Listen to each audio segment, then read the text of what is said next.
Hi hello welcome back to our channel. ഇന്നത്തെ നമ്മുടെ recipe എന്ന് പറഞ്ഞാൽ നല്ല അടിപൊളിയായിട്ടുള്ളൊരു അച്ചാറാണ് കേട്ടോ. ഇപ്പോഴത്തെ കല്യാണ വീടുകളിലെ മെയിൻ ഐറ്റമാണ് കേട്ടോ ഈ ഒരു അച്ചാറ്. ചോറിൻ്റെ കൂടെ അല്ലാതെ തന്നെ ഇത് വെറുതെ കഴിക്കാനും നല്ല രുചിയാണ് കേട്ടോ. ഒരുപാട് എരിവോട് കൂടിയതല്ലാത്തത് കൊണ്ട് തന്നെ കുട്ടികൾക്കും ഇത് നന്നായി ഇഷ്ടപ്പെടുന്ന ഒരു റെസിപ്പിയാണ്. നമുക്ക് അതെങ്ങനെ തയ്യാറാക്കുന്നതെന്ന് നോക്കിയാലോ. അതിനായിട്ട് നമ്മൾ മാങ്ങയും ക്യാരറ്റും നീളത്തിൽ അരിഞ്ഞെടുക്കുന്നുണ്ട് കേട്ടോ. പുളിയുള്ള മാങ്ങ ആയതുകൊണ്ട് തന്നെ ഞാനൊരു പകുതി മാങ്ങയോളമാണ് എടുത്തിട്ടുള്ളത്. പിന്നെ 2 ക്യാരറ്റും ചെറുതായിട്ട് അരിഞ്ഞെടുത്തിട്ടുണ്ട് കേട്ടോ. ഇനി നമുക്ക് ഇതിലേക്കായിട്ട് വേണ്ടത് ഇഞ്ചി, വെളുത്തുള്ളി, പച്ചമുളകാണ് കേട്ടോ. അപ്പോൾ ഇഞ്ചിയും നമ്മൾ നീളത്തിലാണ് അരിഞ്ഞെടുക്കുന്നത് കേട്ടോ. അങ്ങനെ അത് അത്രയും എടുത്ത് മാറ്റി വയ്ക്കുന്നുണ്ട്. ഇനി നമുക്ക് അച്ചാർ തയ്യാറാക്കാനായിട്ട് ഒരു പാൻ വെച്ച് കൊടുക്കുന്നുണ്ട്. ഞാനിവിടെ പാനാണ് എടുത്തിട്ടുള്ളത്. നിങ്ങൾക്ക് ഏത് അടികട്ടിയുള്ള പാത്രം വേണമെങ്കിലും ഇതിനായിട്ട് എടുക്കാവുന്നതാണ്. പാൻ നന്നായി ഒന്ന് ചൂടായി കഴിഞ്ഞ് നമ്മൾ നല്ലെണ്ണ ചേർത്ത് കൊടുക്കുന്നുണ്ട്. നല്ലെണ്ണ ചേർക്കുന്നത് നമ്മുടെ അച്ചാർ പെട്ടെന്നൊന്നും കേടാവാതിരിക്കാനാണ് കേട്ടോ. ഇനി അതിലേക്ക് 1 ടീസ്പൂണോളം കടുക് ചേർത്ത് കൊടുക്കുന്നുണ്ട്. കടുകൊന്ന് പൊട്ടിയ ശേഷം നമ്മൾ ചെറുതായിട്ട് അരിഞ്ഞു വെച്ചിരിക്കുന്ന പച്ചമുളക് ആദ്യം തന്നെ ചേർത്ത് കൊടുക്കുന്നുണ്ട്. പിന്നീട് നമ്മൾ ഇഞ്ചി ചേർത്ത് കൊടുക്കുന്നുണ്ട്.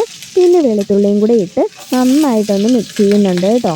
ഇതുവരെയും എൻ്റെ ചാനൽ സബ്സ്ക്രൈബ് ചെയ്യാതെ വീഡിയോ കാണുന്നവരുണ്ടെങ്കിൽ ഒന്ന് സബ്സ്ക്രൈബ് ചെയ്യാനും കൂടെ ആ ഒരു ബെൽ ബട്ടൺ അമർത്താനും മറക്കല്ലേ.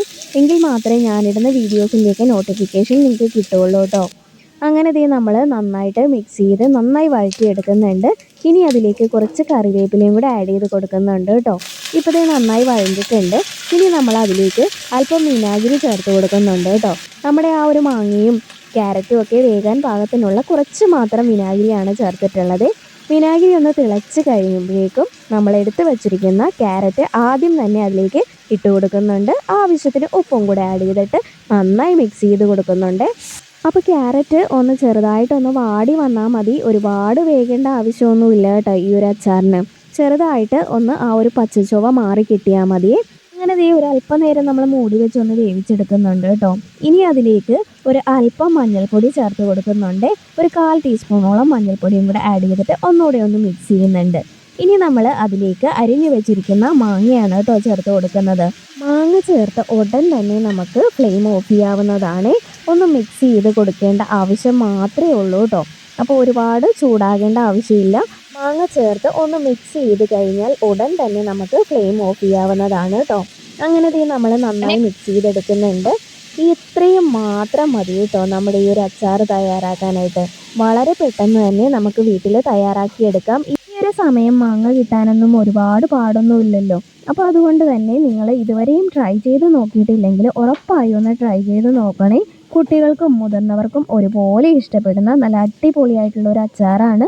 അപ്പോൾ എല്ലാവരും ട്രൈ ചെയ്ത് നോക്കിയിട്ട് ഫീഡ്ബാക്ക് കമൻറ്റ് ബോക്സിൽ അറിയിക്കാൻ മറക്കല്ലേ. ഈ ഒരു സിമ്പിൾ ആൻഡ് ഈസി അച്ചാർ റെസിപ്പി എല്ലാവർക്കും ഇഷ്ടമായെന്ന് കരുതുന്നു. ഇഷ്ടമായെങ്കിൽ ലൈക്ക് ചെയ്യാനും ഷെയർ ചെയ്യാനും ഇതുപോലെയുള്ള നല്ല നല്ല യൂസ്ഫുൾ വീഡിയോസിനായി എൻ്റെ ചാനൽ ഒന്ന് സബ്സ്ക്രൈബ് ചെയ്ത് സപ്പോർട്ട് ചെയ്യാനും മറക്കല്ലേ. Thank you for watching. By.